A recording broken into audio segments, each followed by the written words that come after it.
हे केशव, तुम्हारे कहने के अनुसार मनुष्य अज्ञान के अंधेरे में अपने अहम का हाथ पकड़े भटक रहा है और इसलिए समर्पण नहीं कर पाता। अर्थात अज्ञान ही समर्पण के रास्ते की चट्टान बन जाता है। तो अज्ञान के अंधकार को दूर करने और ज्ञान प्राप्त करने का सरल साधन बताओ। श्रद्धा। हे अर्जुन, ज्ञान प्राप्त करने का मूल साधन केवल श्रद्धा है। श्रद्धा के बीज से ही विश्वास का अंकुर फूटता है।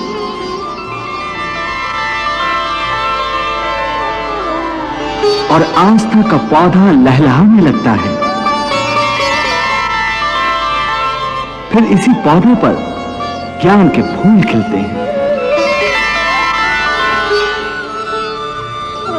श्रद्धावान लभते ज्ञानम तत्परः संयतेन्द्रियः ज्ञानम लब्ध्वा पराम शांतिम अचिरेण अधिगच्छति। हे भोलेनाथ, भगवान श्री कृष्ण भक्ति के संबंध में श्रद्धा को अधिक महत्व क्यों दे रहे हैं? देवी, श्रद्धा बिना भक्ति कैसे हो सकती है? श्रद्धा ही भक्ति का बीज है। मनुष्य के लिए श्रद्धा ही वो दिव्य नेत्र है जिनके द्वारा एक अंधा मनुष्य भी भगवान के स्वरूप के दर्शन कर सकता है। ये श्रद्धा ही तो है जो मनुष्य को एक पत्थर की मूर्ति में भी भगवान का रूप दिखा देती है।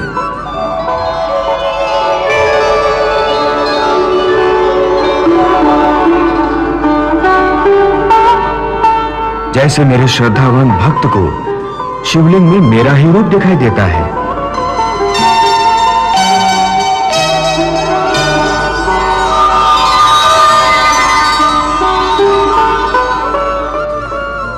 परंतु एक नास्तिक को वो केवल एक पत्थर का टुकड़ा ही दिखाई देता है। देवी, श्रद्धा न हो तो भगवान सामने भी खड़े हो तो श्रद्धाहीन नास्तिक की आंखों को वो भगवान नहीं कुछ और ही दिखाई देगा।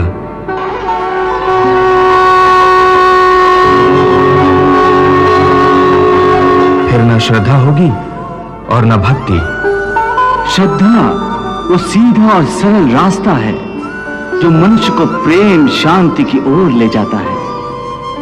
इसलिए कि श्रद्धा द्वारा मनुष्य निष्ठावान बन जाता है।